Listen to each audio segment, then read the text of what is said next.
Madame, Monsieur, bonjour, bienvenue à votre magazine de la mi-journée. On garde le contact.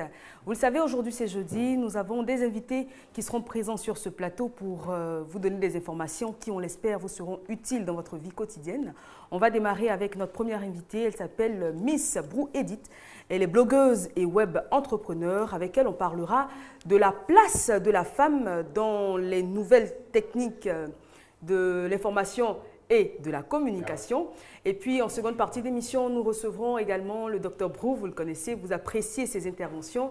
Il ne sera pas seul, il sera en compagnie de Madame Naounou Nicole, qui est, elle, chef d'entreprise. Et avec eux, on parlera du rôle du cadre dans le développement de son village ou de sa région. Voilà, vous savez le conducteur, vous savez le menu. Installez-vous confortablement, on démarre tout de suite avec la première rubrique, c'est culturel.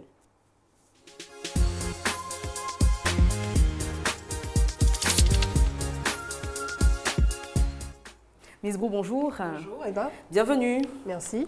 Alors, je l'ai dit, vous êtes blogueuse et web entrepreneur. On est tenté de se demander, quand on dit web entrepreneur, qu'est-ce que ça veut dire? Ça veut dire qu'on mène des activités sur Internet. Donc, soit on a un service web, soit on a un site web.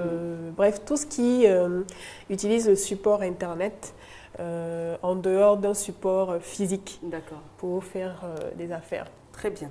Alors, je l'ai dit, le thème, c'est les femmes dans l'Internet, on va dire ça comme ça. On va commencer par la première question, c'est le premier thème, sous-thème, je dirais, les femmes et leur utilisation de l'outil informatique. Aujourd'hui, les femmes sont de plus en plus nombreuses à s'intéresser à l'outil informatique et précisément à Internet. Elles font beaucoup de choses sur Internet. Déjà, sur le web, quelles sont les activités les plus fréquentes auxquelles les femmes s'adonnent? D'accord. Principalement en Afrique, c'est vrai que depuis 2009, où la bulle Internet, particulièrement la bulle des réseaux sociaux, a explosé, depuis cette époque, on a remarqué que l'accès à Internet fait par les femmes était principalement sur les réseaux qui permettaient de chatter, donc discuter de façon instantanée avec des personnes dans le monde entier. Donc, on a gardé en tête que les femmes africaines vont beaucoup sur Internet pour se chercher un mari, un blanc de préférence. Et voilà, à part ça, l'outil Internet pour la femme africaine, c'est mystique. C'est masculin. Donc, qu'est-ce que moi je vais faire avec un ordinateur qu'est-ce que ça va m'apporter on va me donner une connotation de personne bizarre, voilà, et tout. Alors que de plus en plus, ça change. Maintenant, on l'utilise pour travailler.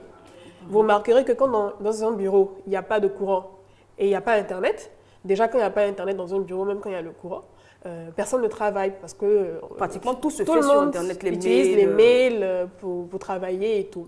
Donc, la femme utilise maintenant cet outil-là, en tout cas la femme qui travaille, que ce soit dans l'informel ou bien dans le secteur privé ou public, on utilise l'outil informatique et principalement Internet pour travailler.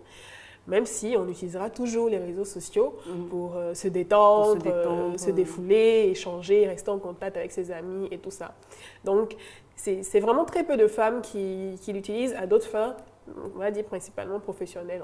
On va en parler de ces femmes-là qui sont, comme vous, web entrepreneurs, pardon. Oui. Voilà, web entrepreneurs. Alors, on va parler donc de cette mission ludique de l'outil informatique. Donc, les réseaux sociaux, les sites de rencontres notamment. Tout n'est pas toujours tout rose. Il y a des bons côtés, notamment sur certains sites qui permettent de rencontrer des amis perdus de vue depuis l'enfance ou depuis l'adolescence. Il y a ce bon côté-là, des réseaux sociaux qui permettent d'avoir des informations en temps réel de partout dans le monde, d'être toujours à la pointe de l'information, d'être très connecté, on va dire, au monde qui nous entoure. Ce sont des sites, on va dire par exemple Twitter, des femmes sont de plus en plus nombreuses sur ce réseau social parce que voulant c'est de l'instantané. Et puis, on a des nouvelles fraîches, en fait. Donc, c'est vrai que je vais prendre les statistiques avec Facebook, par exemple, où depuis 3 mois, on a maintenant les données réel en termes de chiffres sur le nombre d'utilisateurs Facebook en Côte d'Ivoire. On est à l'heure actuelle à 880 000 utilisateurs Facebook en Côte d'Ivoire. 880 oui, 000. normalement on est 2 millions d'internautes, donc selon les chiffres de la TCI, on est 2 millions d'internautes environ.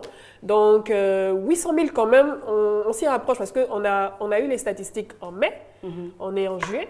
Donc, ça fait maintenant 3 mois. Donc, on approche peut-être du million. Oui, en mai, on était à 700 000. Donc, imaginez un bond, en 2 mois, on a fait un bond de 100 000 utilisateurs supplémentaires au bout de 2 mois. Ça veut dire que ça évolue très vite. On va dire à l'échelle de 50 000. Alors, même 2 millions d'internautes en Côte d'Ivoire, je trouve que c'est peu. Parce qu'on est 14 millions, autour de 14 millions d'habitants.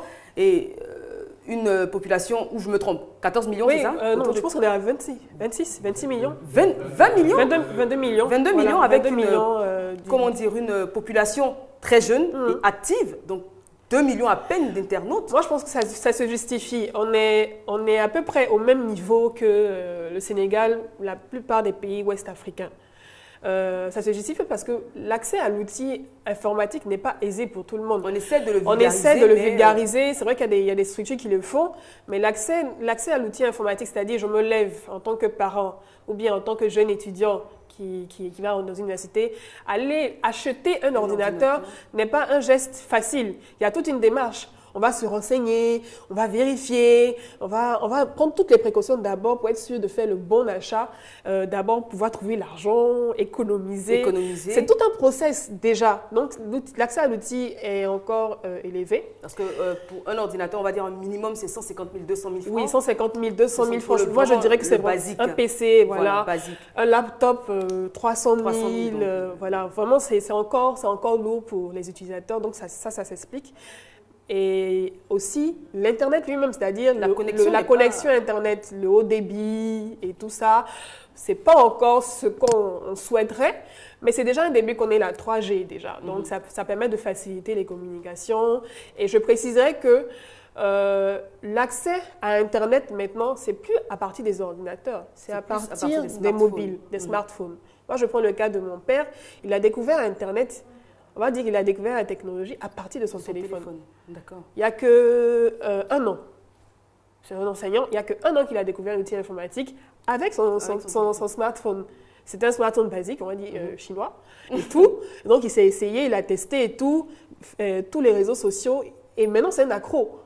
Mais c'est pas le mobile qu'il a réussi à accéder. Il faut dire également que 2 millions, le mobile aide à la vulgarisation de... Le mobile, et je pense, comme les statistiques le disent, et toutes les institutions internationales le disent, toutes celles qui gèrent Internet dans le monde entier, l'Afrique est le nouveau territoire de croissance au niveau du mobile, au niveau des smartphones. Si vous remarquerez, toutes les grandes entreprises, les constructeurs de smartphones, viennent s'installer de plus en plus dans nos pays africains parce que c'est ici... C'est l'Eldorado. C'est l'Eldorado, c'est ici que la croissance se trouve. Tous les services de paiement, mobile et tout, se font par les mobiles, par les smartphones.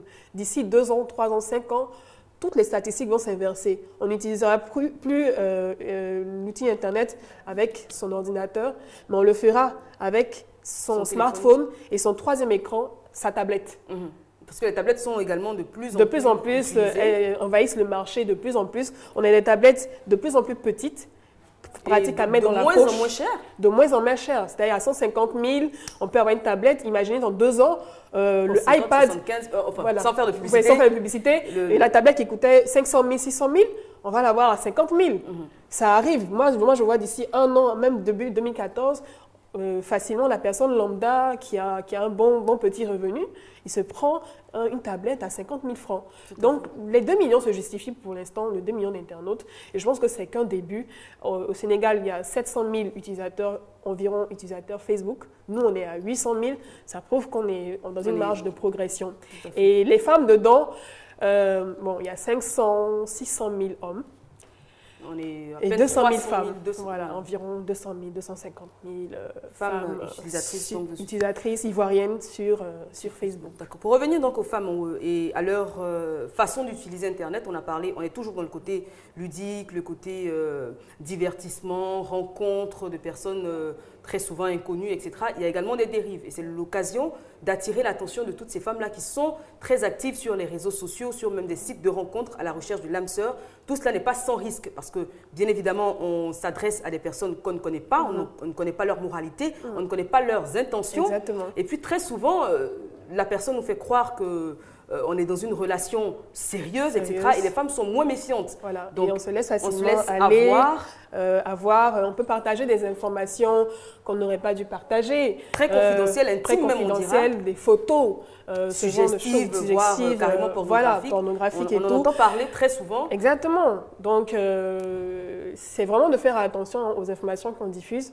Les femmes sont promptes à partager. Donc forcément, ça se ressent sur leur profil de réseaux sociaux facilement, alors qu'on a la possibilité de rendre confidentiel ce qu'on ne veut pas partager. Alors, dites-moi si je me trompe, j'ai entendu dire que tout ce qui appartient tout ce qui passe sur Internet ou même sur Facebook appartient à Facebook non, et en fait, pour l'éternité. Même si on supprime la photo, eux, ils l'ont encore dans leur fichier. C'est une clause en fait, c'est-à-dire que si vous rendez des données confidentielles, vous avez précisé par exemple avant de publier un statut, ou bien avant de publier une photo, que vous avez marqué que cette donnée, vous ne voulez pas qu'elle soit vue par celui-là, ou bien qu'elle soit privée, Facebook n'a pas le droit de l'utiliser. Mais si vous marquez que c'est public, du moment que c'est public, ça tombe dans le domaine public, ça donne dans le domaine public, ça appartient à Facebook. Et ça appartient à toute personne qui on le dit parce que là, ce sont les vacances, les jeunes donc, sont en vacances, ils ont tendance à faire quelques excès, des photos de fêtes, des photos dénudées qu'on publie avec fierté pour le moment. Mais je veux dire, dans 10 ans, dans 15 ans, aujourd'hui, même quand on cherche un emploi, il y a une recherche qui se fait sur Internet. Donc, dans 10 ans, on risque d'avoir beaucoup de pleurs. Tout ça, c'est pas faute d'avoir prévenu. Voilà. Tout ça, c'est l'identité numérique, c'est-à-dire c'est de bien gérer son identité numérique. C'est chacune d'entre nous, en fait, doit pouvoir, en tant que, pas forcément expert, juste se renseigner. Comme tu l'as dit, dans 1 an, dans 2 ans, ça a commencé même maintenant quand tu quittes un entretien d'embauche, mais quand tu quittes un rendez-vous, la personne a le réflexe, en fait, de checker.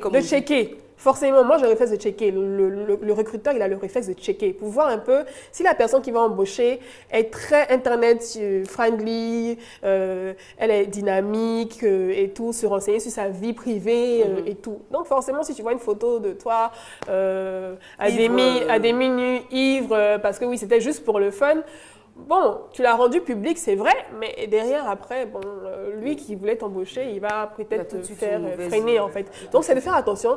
En tant que femme, c'est de faire attention à notre identité numérique et de bien la gérer, parce que tout ce qui va sur Internet va rester pour l'éternité. Ad vitam aeternam. Voilà, ad vitam Alors, aeternam. petite question, avant d'entamer le second sous-thème. Est-ce qu'il y a une façon de nettoyer son identité numérique? Je veux dire, une fois qu'on est, parce qu'on est victime souvent de calomnies, on ne maîtrise pas toujours, même si ce n'est pas nous qui mettons les informations sur Internet, on peut être victime de calomnies avec photos à l'appui, etc.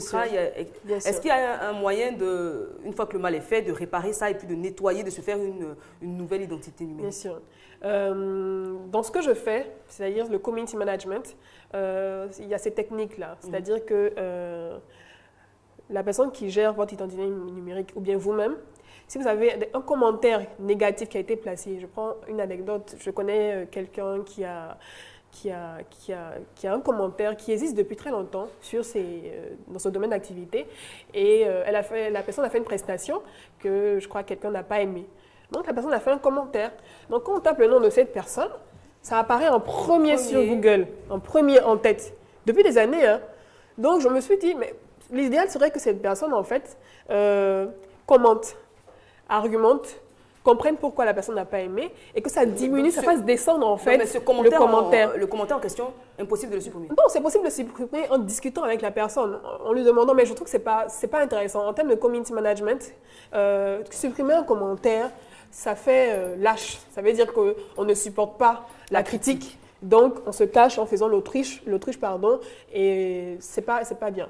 laissez la critique comme elle est. Comme elle est. Et l'essentiel, c'est de faire baisser, de faire descendre en fait les commentaires pour que les commentaires positifs prennent le pas sur les commentaires négatifs. Donc, discuter avec la personne de telle sorte que la discussion fasse descendre pour que le moteur de recherche Google, une fois qu'on tape, on ne retrouve plus ça en tête en fait. Et puis, laisser de bonnes traces sur Internet, c'est tout. C'est-à-dire, par exemple, vous êtes allé à un séminaire, vous êtes allé à une rencontre internationale, vous avez fait des formations, ce genre de choses.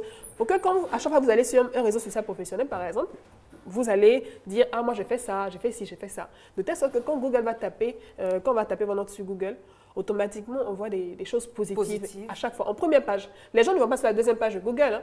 Dès qu'on tape Google, on voit « Ah bon, c'est vrai ?» et tout. « Ah !» Zapper. Voilà. Donc, c'est vraiment de faire attention à ce qu'on laisse comme trace que du positif, en tant que femme.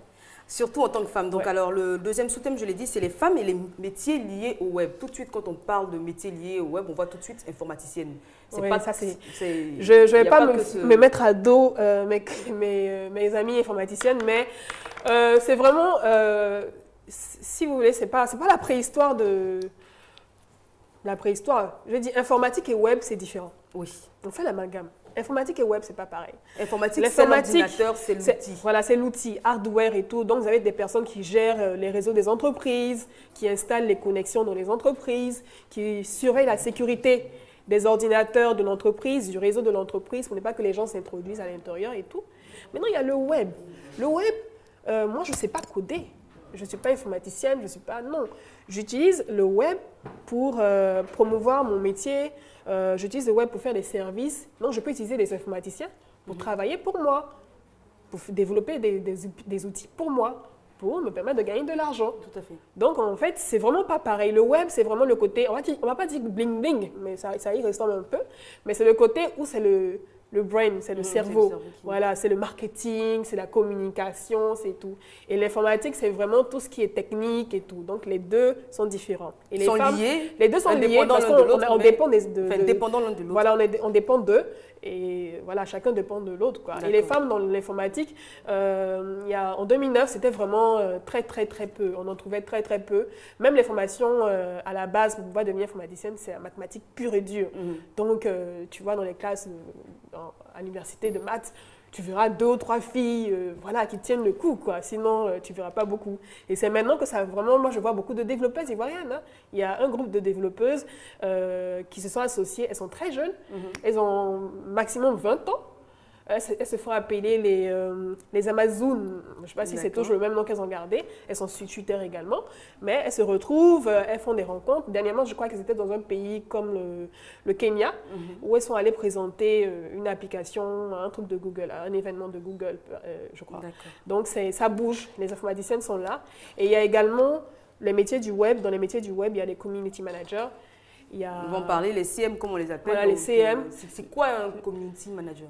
Un community manager, c'est la personne qui est chargée de gérer l'identité numérique d'une marque sur les réseaux sociaux et sur le web. Et souvent d'une personne? D'une personne, c'est-à-dire que personne morale, personne physique et tout. Le community manager, si vous voulez, c'est le porte-parole. Donc, c'est le gardien de la marque sur les réseaux sociaux et sur Internet. Dès qu'on dit du mal d'une marque, c'est cette personne-là qui est chargée de faire de telle sorte qu'on n'en dise que du bien, de surveiller tous les commentaires qui se disent sur une personnalité ou sur une entreprise, sur une marque. Et c'est cette personne-là également qui réfléchit. Elle est rémunérée, évidemment. Bien sûr. Ça nourrit son homme. En tout cas, de plus en plus, ça nourrit son homme. Malheureusement, en Côte d'Ivoire, on ne compte pas beaucoup puisqu'il n'y a pas de formation, en fait, à la base. Il n'y a pas de formation dans une école spécifique. C'est que cette année, par exemple, qu'en France, il y a 2 écoles qui ont été créées par des des dirigeants de start-up qui ont créé la première école des métiers du web. Donc, vous allez trouver les community managers, vous allez trouver les rédacteurs web, les référenceurs, ce genre de choses-là. Mais ici, c'est vraiment la passion de ceux qui ont commencé à utiliser Internet depuis 2009 pour en faire un outil professionnel à bloguer. Donc, depuis 2009, qui sont des community managers. Bon, moi, en tant que femme, je ne connais pas pour l'instant de community manager féminin. C'est maintenant qu'on essaie d'en former. Mais au niveau des hommes, il y en a quelques-uns également qui sont placés dans certaines entreprises et tout. Et ça paie son homme. Il y a également les sites web, hein, des femmes Oui. qui sont créatrices. Oui, bien sûr, Comme qui vous, créent les vous sites êtes, web et tout. Comme tu l'as dit, on utilise des informaticiens, des webmasters pour créer ces sites web-là. Donc, j'ai un site web féminin oui. qui fait la promotion de la femme. Donc, c'est gratuit, c'est disponible partout. Je ne sais pas si je peux citer le nom du... C'est gratuit, donc... on va demander, voilà, on va demander si c'est bon. En tout cas, c'est un magazine, le premier magazine féminin en ligne ivoirien. Donc, dernièrement, même, je suis passée sur TV5 pour en parler, parce que ça intéresse beaucoup de monde et tout. Et c'est qu'une rédaction femme, il n'y a que des femmes. Que des femmes. On a un photographe, mais j'ai mis le point d'honneur avec mon associé qui s'appelle Ami Kwame, à ce qu'on ait une rédaction exclusivement féminine. Moi, c'était le challenge parce que imaginez des femmes travailler ensemble sur un outil Internet, c'est pas le crépage de chignon. Alors que là, ça s'est fait facilement. On a commencé en 2011. Très tard la nuit, on a lancé notre site. Et bon, depuis 2 ans, on essaie de faire avancer les choses. Alors, bien évidemment, quand on a un site Internet, j'imagine que c'est la publicité qui nourrit. Oui, c'est la publicité qui est la première source de revenus. Donc, sur un site Internet. Donc, si vous devez créer un site Internet, déjà, le plus important, c'est d'avoir du contenu. Ça ne sert à rien de faire comme les autres, de créer un site pour mettre de l'information et tout. Des informations qui ne sont pas mises à jour. Voilà, sur d'autres sites, mais qui ne sont pas mises à jour. Et il n'y a pas de réel contenu propre. D'accord? Donc, c'est de produire vous-même du contenu déjà, qui vient de vous, parce que c'est ce que Google regarde, pour pouvoir vous mettre en avant sur son moteur de recherche. Et après, maintenant, au bout de peut-être 3 à 6 mois, vous pouvez aller voir un annonceur, que ce soit une personne morale ou physique, lui dire, ah, voici, je fais 2000 visites par jour, voilà, moi, je blogue sur la cuisine, ça peut t'intéresser, parce que j'ai un public qualifié, et il n'y a pas beaucoup ici qui bloguent sur la cuisine. Donc, tu mets ta bannière ici, ta bannière là, ça coûte ça coûte ci. Chaque mois, vous pouvez faire 500 000, 600 000 sous contrat. Si vous avez 2 annonceurs comme ça, 300 000, 300 000, c'est pas mauvais, on va pas cracher là-dessus. Donc, c'est des petites techniques comme ça. Il faut juste avoir du contenu. Voilà. C'est ce que la qualité du contenu. C'est ce que Google nous reprochait quand on a fait le Barcamp en 2010. Ils sont venus, ils ont dit, c'est bien, produisez du contenu. Mais nous, quand on regarde chez vous, on ne voit que de la musique et on ne voit que des vidéos. On voudrait du contenu, des articles en fait, qui viennent de vous-même en fait. Donc si vous aimez par exemple la natation, vous aimez par exemple le crochet et tout, ou bien la cuisine. Des faits de société, vous pouvez développer. Il y a des blogueurs ici qui écrivent très bien. Ouais, on va citer Yeni Djidji. Yeni Djidji, que je salue, un gros coucou, ma collègue préférée, qui écrit très bien. Elle est super. C'est les faits de société, c'est-à-dire que tu as un coup de gueule, tu as un coup de cœur, tu le dis et elle le dit très bien. Son blog est très visité. D'ailleurs, elle a été élue meilleure blogueuse en 2011. Meilleure blogueuse ivoirienne. Et elle le mérite d'ailleurs. Et elle le mérite. Donc, ce genre de contenu, vous avez des choses à dire. On n'a pas de faire un long texte. Oui. Mais vraiment du quelque contenu chose de concis, précis, fluide à la lecture. Parce qu'on n'a pas le temps. Voilà, on n'a pas le temps sur Internet de lire un long truc. On lit rapidement. On prend ce qui est essentiel. On saisit le contenu. On dit, ah, j'ai lu ça, c'était intéressant. Va voir sur ce blog. Automatiquement, on se fait des visites et on se fait connaître. Tout à fait. Et voilà, c'est vraiment le contenu sur Internet. D'accord. Et les femmes, vraiment, je pense qu'avec ce qu'on a comme activité, avec les enfants, les conseils qu'on peut se donner entre nous, on a du contenu dans nos relations de couple et tout, on peut donner des conseils sur un blog. Tout à fait. Et se faire considérer, par exemple, comme un expert en relation matrimoniale, ce genre de choses. Il y a du contenu et le blog va être la principale source de diffusion sur Internet pour les annonceurs. Vraiment, sur Internet, ça sera vraiment l'outil que les annonceurs vont utiliser pour faire la promotion de leurs produits. Très bien. Ciblée. Merci beaucoup, Miss Brou. On n'a pas tout dit parce que le sujet est tellement vaste. Et puis, si vous voulez être avec nous la semaine prochaine, ce sera un grand plaisir de vous recevoir. Un plaisir pour moi. Merci encore une fois et puis très bonne journée. Merci beaucoup. On va à présent recevoir M. Efimra Nicolas. Il est directeur de la vie scolaire au ministère de l'Éducation nationale. Bonjour. Bonjour, madame. Bienvenue, monsieur. Merci, alors, madame. Vous êtes là pour nous parler du Festival national des arts et de la culture dans le milieu scolaire à Daloa. Oui, madame. Et je voudrais d'entrée vous dire merci. Merci, directeur général de la télévision, au nom de madame le ministre de l'Éducation nationale et de l'enseignement technique. Et en effet, du 21 au 28 juillet, nous organisons, le ministère de l'Éducation nationale organise le Festival national des arts et de la culture en milieu scolaire. Vous savez, après ce que nous avons vécu pendant toutes ces années, il est important que la Côte d'Ivoire se réconcilie.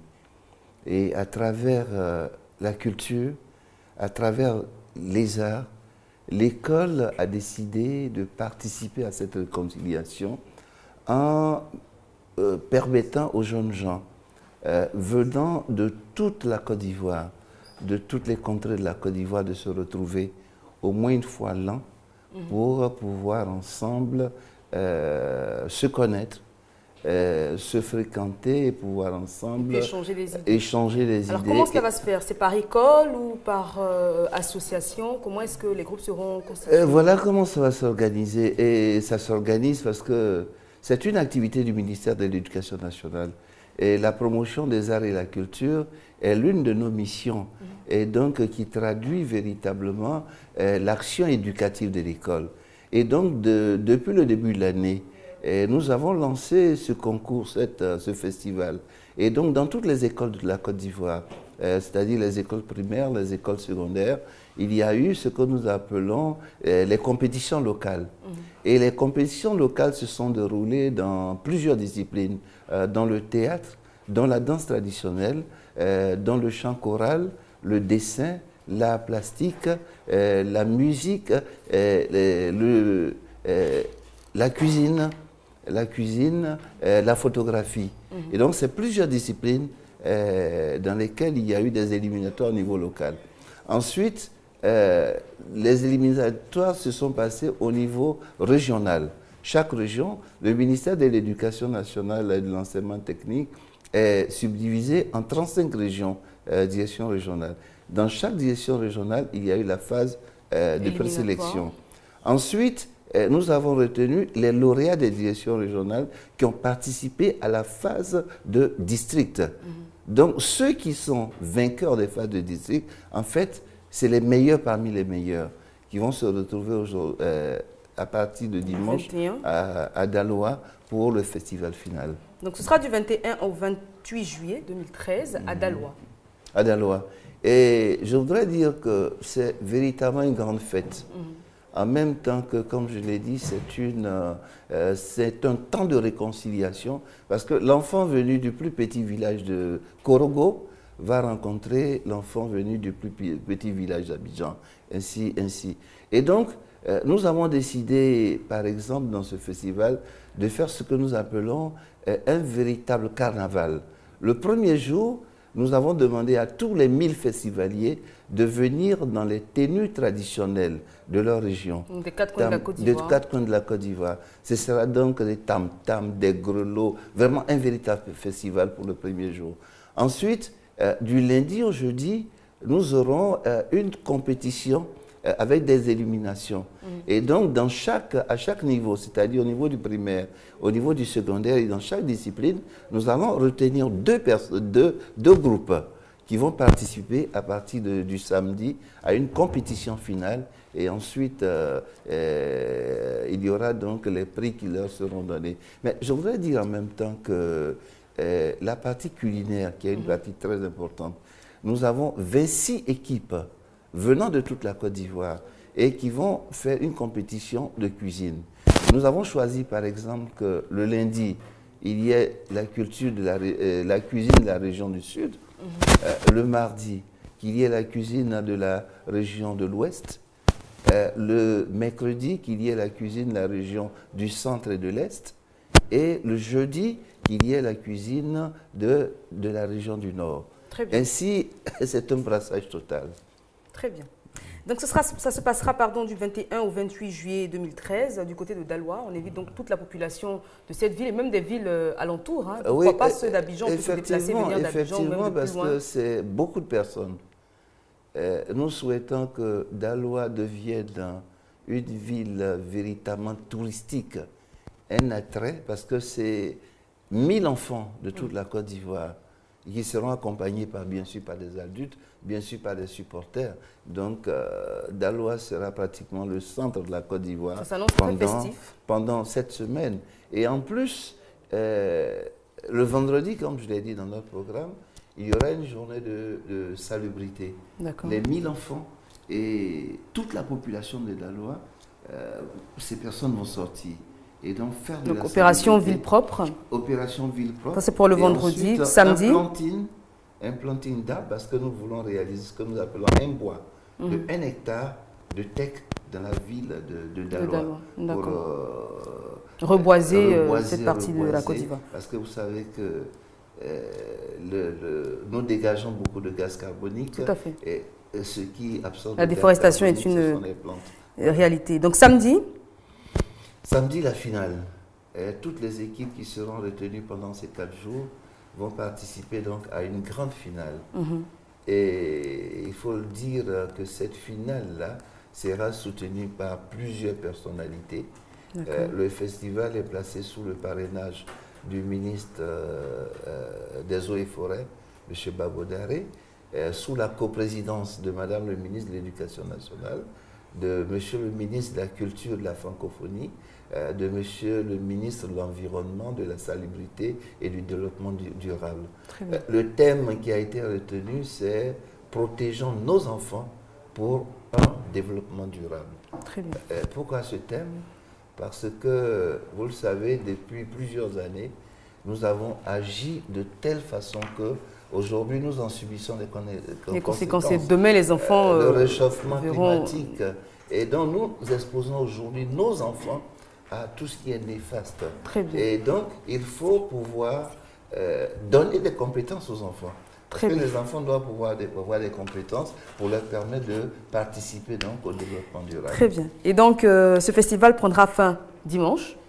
Il prend fin le samedi. Le samedi. Après la finale, le samedi 28. Nous aurons la cérémonie de clôture, la distribution des prix, et puis le dimanche, les festivaliers vont donc regagner leurs différentes villes.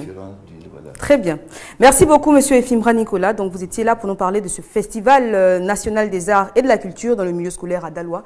Et cela s'annonce grandiose. N'hésitez pas à faire le déplacement si vous êtes dans une ville alentour. Et puis, si vous venez même d'Abidjan, pourquoi pas de Korogo, de Béoumi, hein, c'est toujours bon à prendre.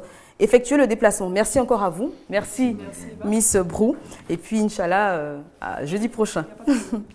On a parlé d'environnement avec M. Efimbra et ça va bien nous permettre de faire la transition avec le second plateau. On va rejoindre Adjamé où le problème d'ordures ménagères est récurrent et de plus en plus désagréable pour les riverains. Un tas d'ordures à ciel ouvert et pourtant un coffre poubelle à seulement 10 mètres. La paresse, l'amour pour la saleté ou l'indiscipline tout simplement. En tout cas, les habitants d'Adjamé et les ordures, c'est une cohabitation quotidienne. Ça, c'est des déchets toxiques. Tu vois, non? Et puis, comme on ne peut pas avancer avec ça, il n'y a pas de caniveau. On ne sait même pas où les ordures s'acquittent. Il faut que la mairie voie si on peut vivre longtemps dans ça. Face à la situation, de nombreux jeunes s'organisent pour le nettoyage. Une contribution à la propreté de la commune. Les poubelles, là, c'est moi et m'équipe de ça. Chaque jour, ils rendent ça propre. Ils mettent les gens, ils travaillent la nuit, puis ils travaillent la journée. Selon la première autorité de la commune, la présence de toute cette ordure est due au désordre semé par la population. Les camions qui doivent enlever les ordures d'Adjamé doivent faire 3 levées par jour. Le matin à 7 h, vers 13 h et le soir à 20 h. Mais il se trouve que les machines qui viennent soulever les bacs ne peuvent pas le faire sans blesser les gens ou sans toucher les voitures qui sont mal garées. Des solutions sont alors envisagées. Bientôt, nous allons dégager la voie à partir du carrefour du commissariat jusqu'à la mairie ici. Plus de stationnement de voitures, plus de commerçants sur le trottoir ni sur la voie du bus. Boulevard Nangui-Abrogwa, gare nord ou gare routière centrale, les ordures à Adjamé gagnent du terrain. Et si rien n'est fait, c'est la santé des 2 millions d'habitants et de visiteurs journaliers qui va en pâtir. Voilà, retour sur notre plateau. J'en profite pour vous dire que si vous nous prenez à peine en marge, vous suivez bien sûr On Garde le Contact. Et puis vous avez loupé la première partie de l'émission, très intéressante. On parlait donc des femmes et du web. Mais pas de panique, vous pourrez retrouver cette émission dès ce soir à partir de minuit sur RTI2, bien évidemment. Et sinon, rendez-vous sur le site www.rti.ci. Vous tapez sur l'onglet, vous cliquez l'onglet RTI2 et puis vous aurez cette émission dans son intégralité, de même que toutes les émissions de la chaîne. Nous en rejoint sur ce plateau, on va commencer par la dame, Madame Naounou, bonjour. Bonjour Eva. Bienvenue. Bien, merci. Et puis, bien évidemment, notre psy adoré, Dr Brou. Bonjour Emma. Bonjour. Jingle, conseil de psy.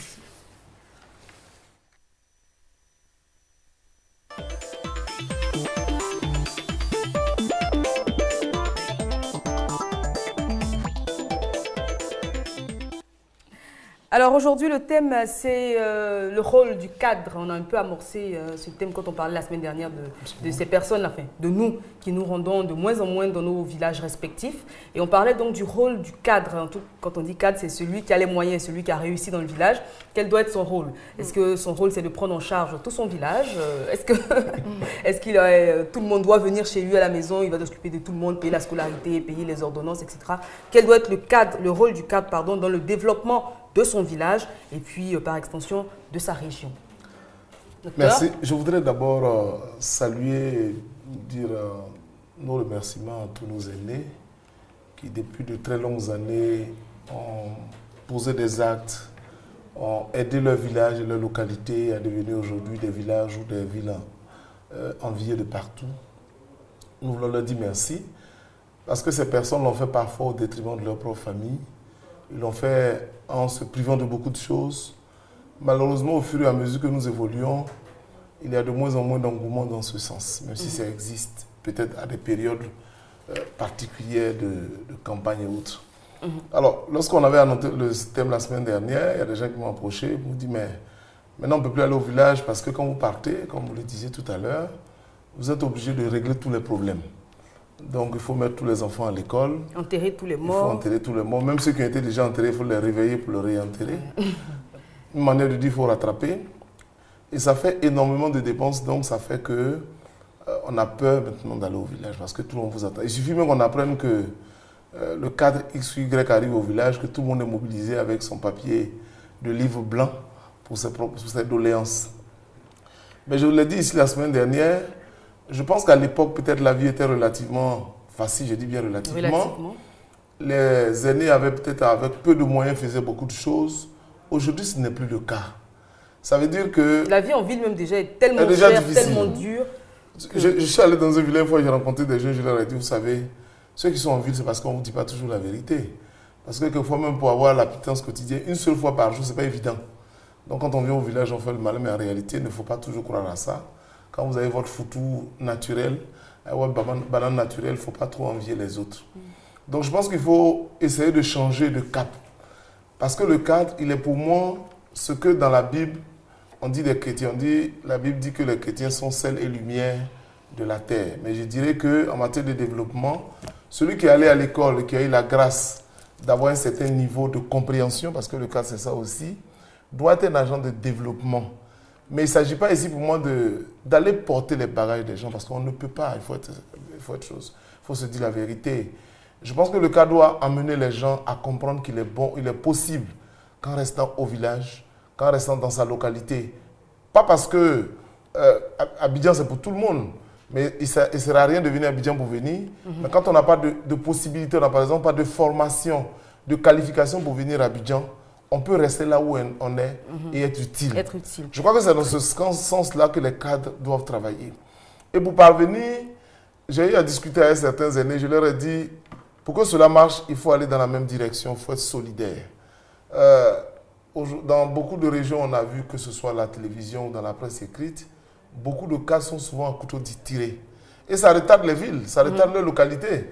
Parce que chacun veut qu'on dise, c'est moi qui fais tout. Qu'on dise, c'est moi qui suis le leader, c'est moi qui ai construit l'école, le dispensaire. Dans ma réflexion de psy, dès lors que vous arrivez dans une localité, que vous dites c'est moi qui ai fait, ça veut dire que ça ne peut pas aller loin. Ça ne peut pas aller loin. Parce que le cadre qui aide au développement ne doit pas aller dans le sens de dominer, mais plutôt de faire en sorte que toute la population puisse participer au développement. Très bien.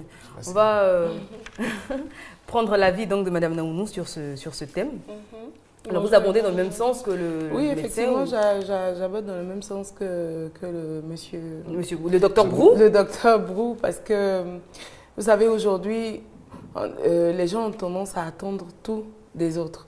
Donc je veux dire, c'est vrai, on attend que le gouvernement affrète des fonds pour qu'on puisse développer nos régions, mais ça doit commencer, les cadres de nos différents villages doivent d'abord donner l'exemple. Et comme il dit, mettre de côté cette envie, enfin, comment je dirais ça? On est trop individuel. Comme il a dit tout à l'heure, Monsieur Kwame, c'est le DG, par exemple, du port. Il veut être le seul à développer. Voilà. Bon, par exemple, je ne sais même pas si c'est le DG.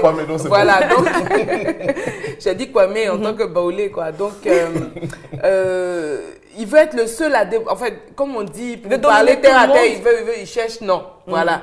Alors que si ensemble, on met tous nos forces pour essayer de développer notre région, après, on n'attend plus rien du gouvernement.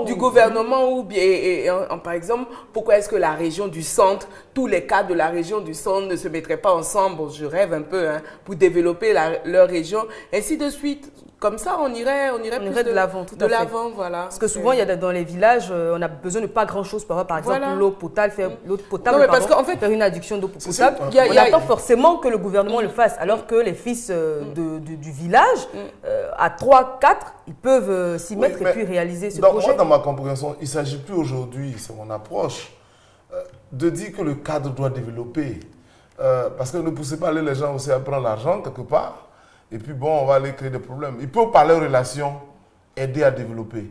Mais il est bien de poser l'exemple dans le sens d'amener les populations locales elles-mêmes à participer à leur développement.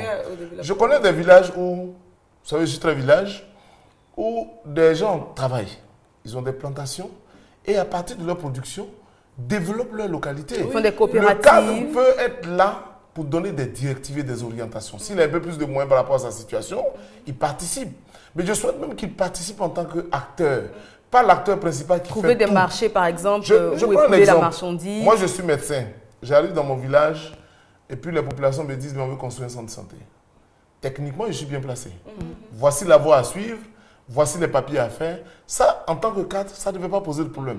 Mais il ne s'agit pas de dire de prendre mon salaire à économiser. Ce n'est même pas très sûr que ça puisse payer la fondation pour venir construire un centre de santé. Ce n'est pas possible. Ou alors, de par ma position sociale, enfin, si j'ai un poste quelque part, j'ai des relations avec des entrepreneurs ou avec des ONG qui œuvrent dans ce sens pour aider. Mais il est toujours bien que nous puissions aller dans le sens d'amener nos populations, nos parents au vers village, l'autonomie, à participer à leur propre vie, à l'autonomie. Par exemple, la prise en charge des enfants. Il faut amener les parents à dire, c'est vrai, même si c'est difficile au village, mais au moins il y a un minimum. À la rentrée scolaire, un enfant peut pas... Ça tombe bien d'ailleurs. Le bac vient de sortir. Les enfants vont aller au village. Et puis au retour, on ne lui permet pas le transport. On appelle le frère qui est au village pour dire non, ton neveu doit rentrer, il n'a pas le transport. C'est à ça qu'il faut, c'est ça qu'il faut arriver à supprimer en amenant les parents à comprendre qu'en travaillant sur ce qu'ils ont comme ressources locales, ils peuvent bien amener les enfants à l'école. Je connais des planteurs qui ont quand même des enfants en Europe. Dans les plus grandes écoles, que même un cadre de doctorat ou quoi n'est peut-être pas à mesure de faire. Des gens qui n'ont pas été forcément à l'école, qui sont de très grands planteurs ou qui font d'autres activités, qui peuvent envoyer leurs enfants au village. C'est dans ce sens que je pense que le cadre doit évoluer vers le développement. Donc, si je résume, pardon, le docteur, c'est que le cadre du village ne doit plus aider les individualités. C'est aider la communauté tout entière à s'auto-financer, à s'auto-gérer. À s'auto-gérer. Vous avez vu, quand le cadre il est seul et qu'il agit, ça tient le temps de sa vie. Personne ne sait quand il va partir.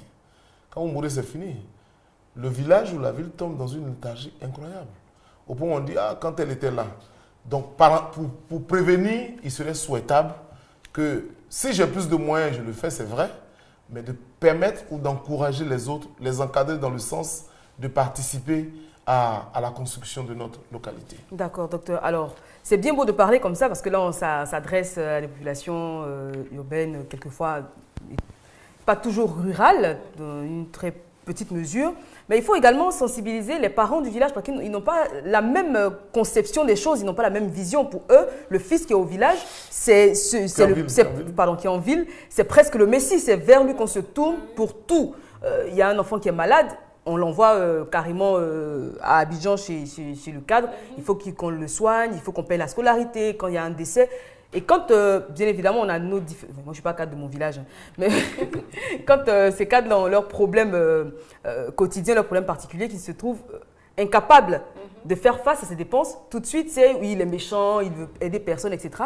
Donc, il faut également que les populations rurales puissent comprendre que... Mais ça, il faut leur expliquer, en fait. Voilà, il faut leur expliquer, parce que toutes les richesses sont au village. Hein. Pourquoi dans nos villages, on peut produire le café, le cacao, mais la plupart du temps, c'est les gens qui vont acheter qui se font de l'argent. Donc, il faut les instruire, il faut leur expliquer tout ça pour leur faire comprendre qu'à eux-mêmes, comme disait le docteur, ils peuvent développer... Travailler, travailler là-dessus. Oui, donc je pense que je suis tout à fait d'accord. Hein. On ne peut pas seulement parler aux cadres.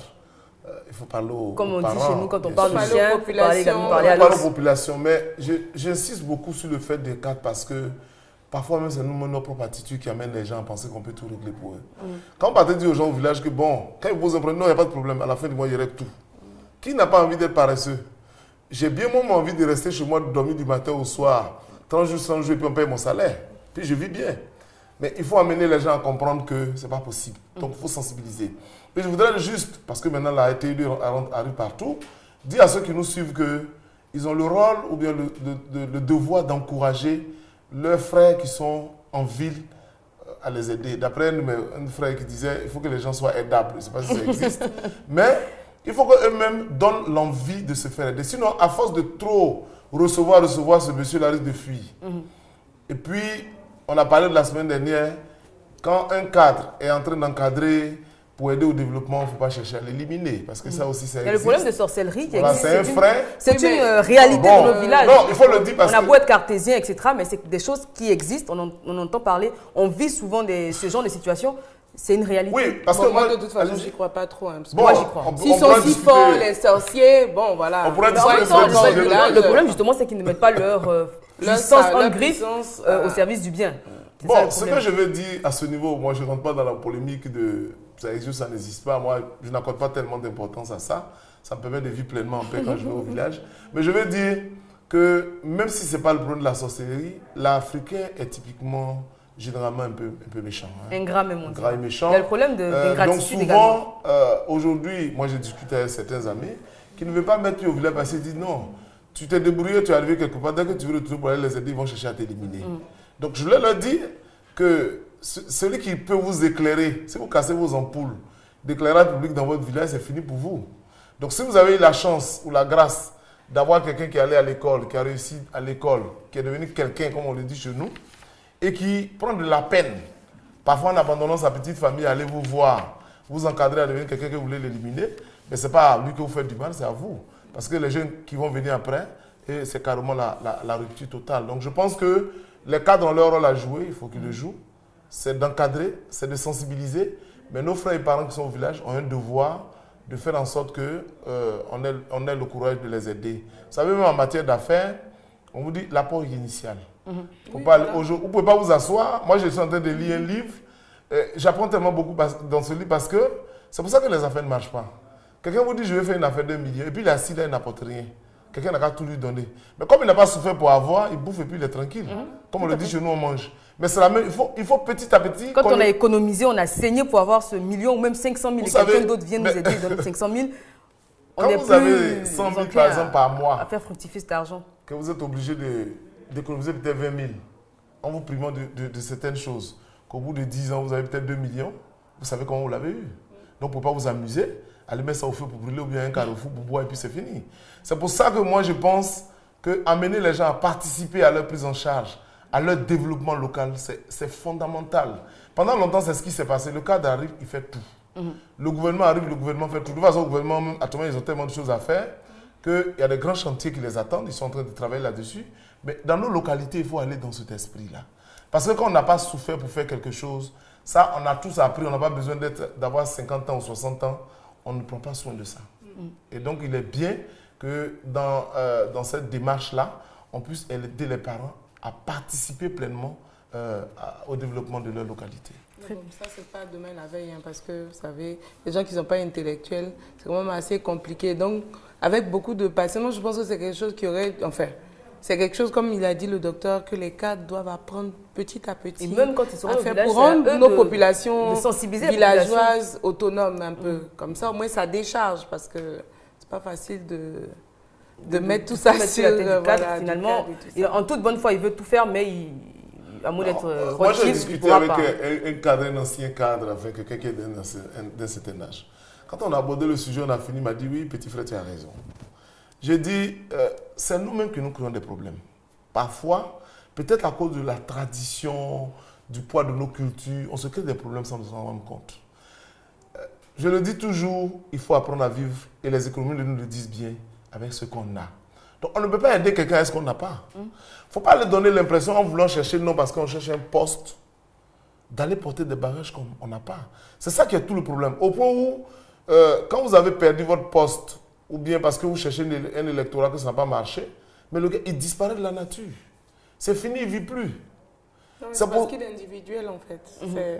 En fait, c'est pas désintéressé son don qu'il a fait en espérant quelque chose en retour. Et quand il n'a pas, je me souviens même qu'après les législatives ou les municipales, je ne sais plus, c'était marqué qu'un candidat malheureux avait récupéré, avait repris ses dons.